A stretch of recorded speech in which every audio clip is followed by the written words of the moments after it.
Hey all, it's Riley. So, X-Fans, this is our second episode of the X-Men Readathon. I know that it's been 3 weeks since episode 1. I'm really sorry about the delay. I lost my voice, as I said in my my most recent haul video, and that lasted for over a week where I wasn't speaking with the normal timbre of my voice. I sounded weird, like I was trying to imitate Batman, and then I got even more sick after that, which really sucked. And then this past weekend I had to go out of town, so there's thing after thing after thing piling up on each other, and I didn't get to make a video for 3 weeks. So that said, I've got from issue 11 through 31 to cover on my X-Men Readathon right now, which I figured was a good point to make a video because that wraps up the entirety of the first Omnibus. And I didn't read it in omnibus form. I read it all digitally because I don't have the physical copy of that omnibus, since it is going for like $400 right now on the secondhand market. But as soon as I find a good copy, if I find one in stores for cover price or something, or if they re-release it, then I'm going to be grabbing that book just to have the complete collection. But anyway, let's talk about what happens in those 21 issues. So last we left off, there was, I believe it was the Savage Land issue. I think that's where we left off. So a big thing happens in issue number 11. There's an alien called the Stranger that comes down to Earth. He basically goes up against both the X-Men and the Brotherhood, takes out the Brotherhood, incapacitates Mastermind, freezing him in as a statue, and then takes both Magneto and Toad into space. And the X-Men are like, oh, well, I guess we're done with fighting Magneto, so we're done with everything, right? And Professor's like, no, there's still a lot more powerful mutants and enemies out there for us to fight. So after issue 11, we get a two-parter from issue 12 and 13, which is my favorite story that's been in the book so far, and that's the two-part Juggernaut storyline, where they introduce the character and the X-Men go head-to-head with him. It was an excellent story. Really the peak of Stan Lee and Jack Kirby's run.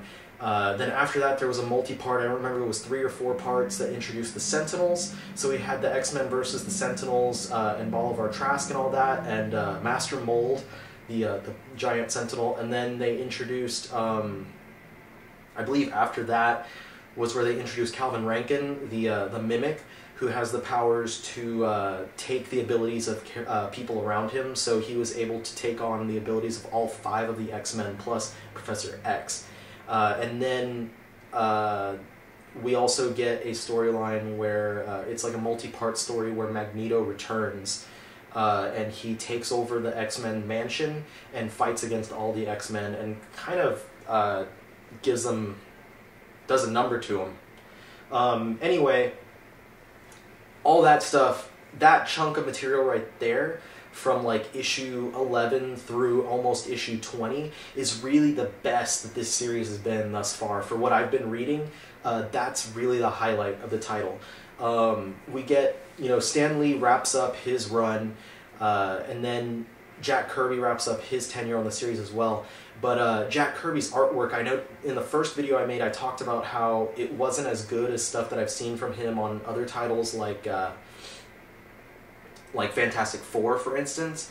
But he really steps it up. It kind of cuts away from that cut and dry, 6 panels per page. We actually get some splash pages, some larger panels to display the action. He really goes all out with these characters, and the stuff from the fight with the Juggernaut is just fantastic. So there's a lot of cool material happening there. And of course, he's always good at portraying robotic characters and stuff, so the Sentinels are really interesting to see.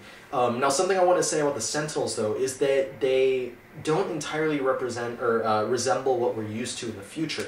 In the later issues, we're used to the Sentinels being these huge, towering robots that are like around 20 feet tall or something. I believe that the schematics in the Days of Future Past movie showed them as being about 18 feet tall, so we're used to them being about there or a little bit taller. But in these issues of the X-Men by Stan Lee and Jack Kirby, they're only about 8 or 9 feet tall. Master Mold is much larger. He's about the size of the ones that we're used to, but the other Sentinels are just a little bit taller than a normal human, so they weren't as imposing back then.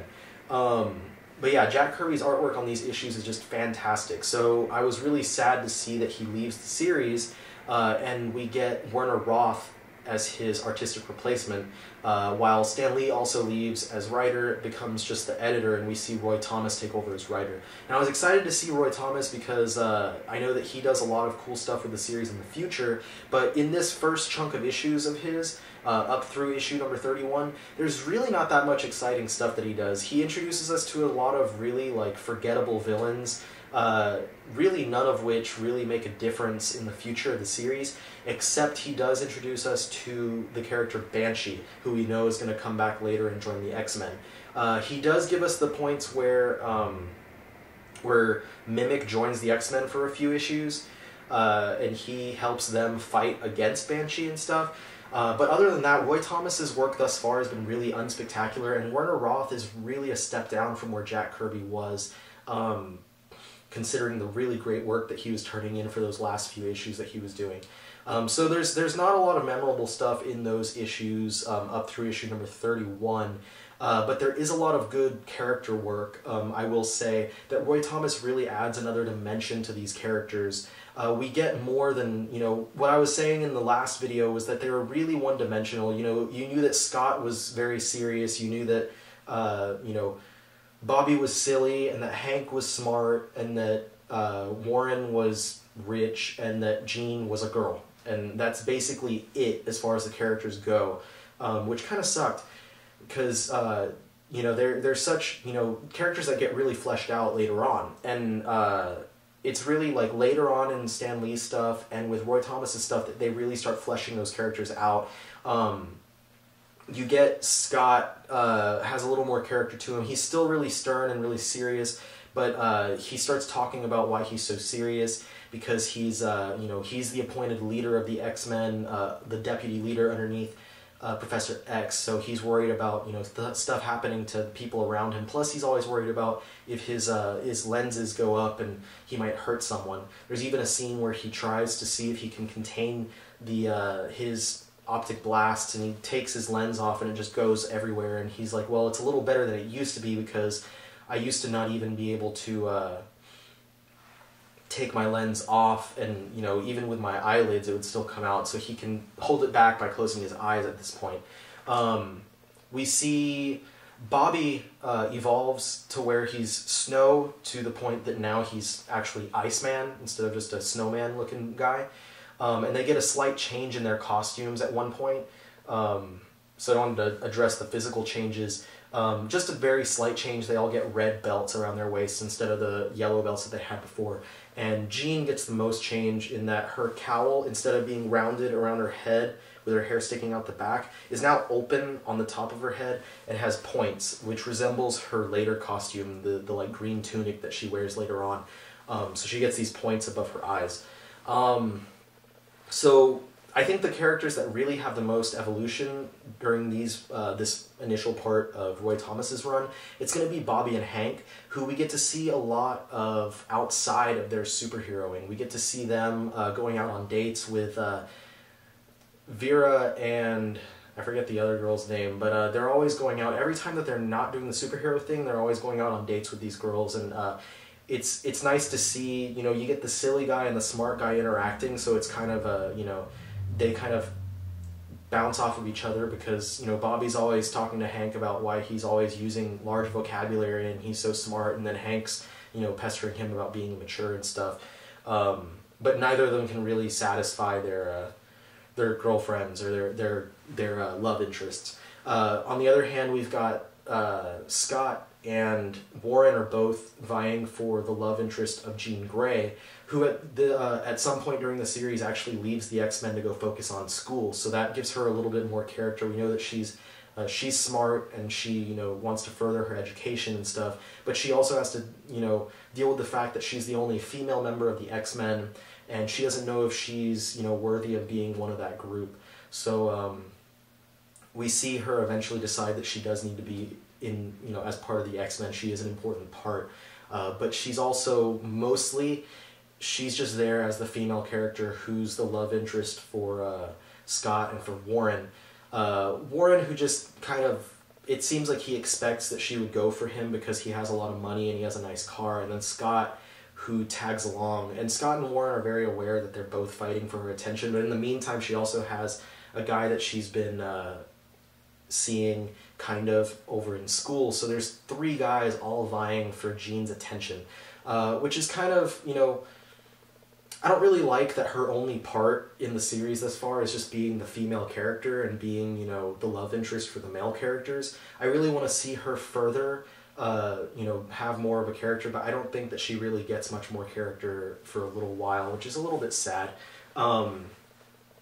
So I think that's about all I really have to say about these issues. I wanted to wrap this one up pretty quickly. I didn't want to go on forever and talk about all this stuff, mostly because after Stan and Jack left, I haven't really been impressed with what I've seen thus far. But as I go forward, I'm going to do my best to get a video out every week instead of taking another break. Hopefully I don't get sick again, knock on wood.